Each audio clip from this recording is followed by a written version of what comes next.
नमस्ते दोस्तों, हमारे YouTube चैनल समीक्षा की कहानी में आप सभी का स्वागत है। कहानी का नाम पलटू राम का मौन। तो चलिए आपको सुनाते हैं। शाहपुर गांव में एक आलसी आदमी रहता था जिसका नाम गोविंद था, लेकिन गांव में वो पलटू राम के नाम से मशहूर था। पलटू राम उसका नाम क्यों पड़ा, इसकी वजह थी उसका झूठ बोलना और अपनी बात से पलट जाना। एक दिन पलटू राम एक नाई की दुकान पर पहुंचा। पलटू राम ने कहा, अरे भाई, मेरे बाल काट दो। नाई ने कहा, पलटू राम, पिछली बार तेरे बाल काटे थे, तूने कहा था अभी पैसे खुले कर ला रहा हूँ। इस बात को 2 महीने हो गए। पहले पिछले पैसे दे, फिर आज के पैसे दे, तब बाल काटूंगा। पलटू राम ने कहा, अरे भाई, तुम्हें नहीं पता, जब मैं बाल कटवा कर पैसे खुले करवाने गया तो मेरे पैसे गिर गए। तुम इस बार बाल काट दो, मैं आज के पैसे दे दूंगा, पिछले पैसे कल दे जाऊंगा। नाई ने पलटू राम के बाल काट दिए, लेकिन जब पैसे देने की बार आई, पलटू राम ने कहा, भाई, पैसे तो मैं दे ही दूंगा, लेकिन तुम कितनी मेहनत करते हो, सारा दिन खड़े रहते हो, थक जाते होंगे, चलो हम दोनों चाय पीने चलते हैं। नाई ने कहा, नहीं, मैं दुकान छोड़कर कैसे जा सकता हूँ। पलटू राम ने कहा, ओहो, चलो मैं हम दोनों के लिए चाय लेकर आता हूँ। पलटू राम चाय लेने निकला और नाई इंतजार करता रहा।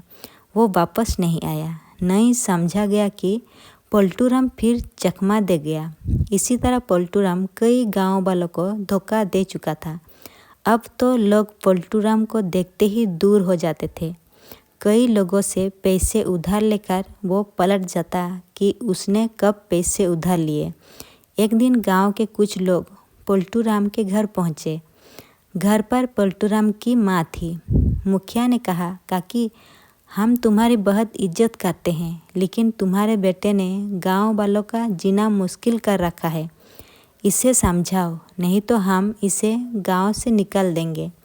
माँ ने कहा, माफ़ करना मुखिया जी, मैं तो इसे बहुत समझाती हूँ, लेकिन ये मानता ही नहीं।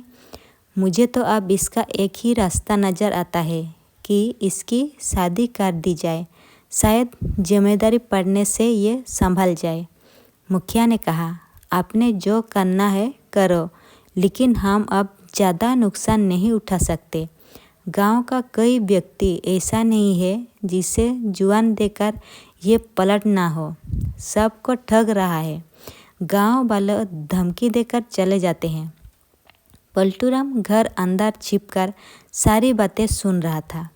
उसकी माँ अगले दिन ही पास के एक गांव में लड़की देखकर उसका रिश्ता पक्का कर देती है। कुछ ही दिनों में पलटू राम की शादी लाजवंती से हो जाती है। सब उसे लाजो कहकर बुलाते थे।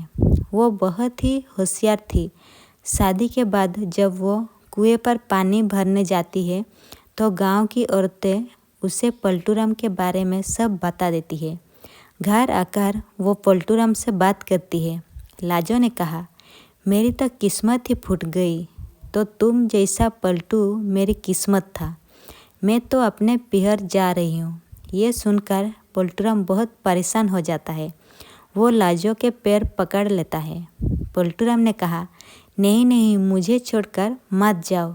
मैं जानबूझकर ये सब नहीं करता, मेरी आदत ही ऐसी हो गई है। अपने आप जबान से झूठ निकलता है। लाजो ने कहा, ठीक है, मैं सब ठीक कर दूंगी, लेकिन तुम आज से बाहर किसी के सामने अपनी जबान नहीं खोलोगे। तुमने जबान खोली और मैं अपने पियर गई। पलटू राम बात मान लेता है। पलटू राम अगले दिन से अपने खेतों पर काम करने जाने लगता है। जब वो खेत पर पहुंचा तो सबको बहुत आश्चर्य हुआ। किसान ने कहा, क्यों बे पलटू, तू कैसे खेत पर आ गया? तू तो कभी मेहनत करता नहीं था। लेकिन पलटू ने कोई जवाब नहीं दिया। वो चुपचाप काम में लगा रहा। दोपहर को लाजो खाना लेकर आई। पलटू ने खाना खाया और फिर खेत पर काम करने लगा। शाम तक वो बहुत थक गया था। अगले दिन लाजो ने उससे घर का सामान लाने के लिए कहा। पोल्टूराम ने कहा, मुझे गांव वाले सामान नहीं देंगे और फिर तुमने किसी के सामने बोलने को मना किया है। लाजो, चलो मैं भी आपके साथ चलती हूँ। लाजो एक दुकान पर पहुँची। पोल्टूराम को देखते ही दुकानदार बोला। दुकानदार ने कहा, अरे तू फिर आ गया? पिछली बार घर से पैसे भिजवा दूंगा बोलकर सामान ले गया और जब वहाँ मेरे लड़के ने पैसे मांगे तो अपनी बात से पलट गया। मैं तुझे सामान नहीं दे सकता। लाजो ने कहा, लाला जी, सामान मैं लेने आई हूँ। ये पकड़े पिछले और अब के पैसे। आगे से ये जो भी सामान लेने आए चुपचाप दे देना। हम आगे से कभी उधार नहीं करेंगे। दुकानदार ने उन्हें सामान दे दिया। इसी तरह हर दिन लाजो जो भी सामान मंगाना होता उसकी पर्ची बनाकर पोल्टूराम को देती और पैसे देती। पोल्टूराम बिना कुछ बोले सामान ले आता था।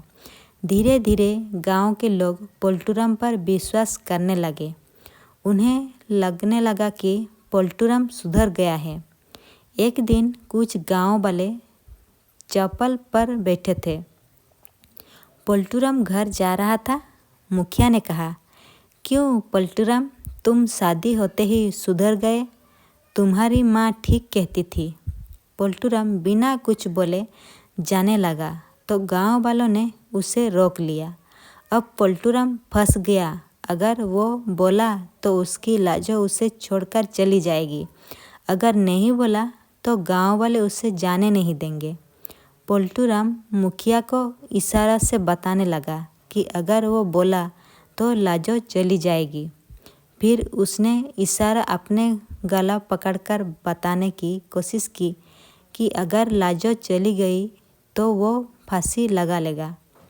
मुखिया ने समझा उसकी पत्नी ने फांसी लगा ली है। गांव के सभी लोग दौड़ते हुए मुखिया के घर पहुँचे। वहाँ उसकी पत्नी सही सलामत थी। वो सब पोल्टूराम को मारने लगे। इधर लाजो को किसी ने पोल्टूराम की बात बता दी। वो भागते भागते मुखिया के घर पहुंची। उसने पोल्टूराम को छुड़ाया और सारी बात पूछी। लाजो ने कहा, तुम अपना मुंह खोलकर बता क्यों नहीं देते? चुपचाप मार खा रहे थे। पोल्टूराम ने कहा, तुमने ही तो मना किया था कि मैंने अपना मुंह खोला तो तुम पियर चली जाओगी। मैं मुखिया जी को यही बता रहा था कि अगर तुम चली गई तो मैं फांसी लगाकर मर जाऊंगा। इन्होंने समझा कि इनकी पत्नी फांसी लगाकर मर गई। यहाँ आकर ये सब मुझे मानने लगे, लेकिन मैंने फिर अपना मुंह नहीं खोला। अब तो तू मुझे छोड़कर नहीं जाओगी। लाजो ने कहा, मुखिया जी, इन्हें मैं मौन रहने को कहा था जिससे ये झूठ ना बोले। इतने दिनों में किसी गांव वाले का कोई नुकसान नहीं हुआ, फिर भी आपने इन्हें मारा। मुखिया ने कहा, बेटी, हमें माफ़ कर दो। हमसे बहुत बड़ी गलती हो गई। आज के बाद कोई इसे पोल्टूराम नहीं कहेगा। सब इसे गोविंद के नाम से पुकारेंगे। पोल्टूराम और उसकी माँ बहुत खुश थी कि लाजो ने पोल्टूराम के माथे से कलंक मिटा दिया। फिर सब खुशी खुशी रहने लगे। तो दोस्तों, कहानी अगर अच्छी लगी हो तो वीडियो को लाइक कीजिए और चैनल को सब्सक्राइब कीजिए। साथों साथ बेल आइकन को प्रेस कर दीजिए। मिलती हूँ मैं अगली बार इसी तरह एक नई कहानी के साथ। Thank you.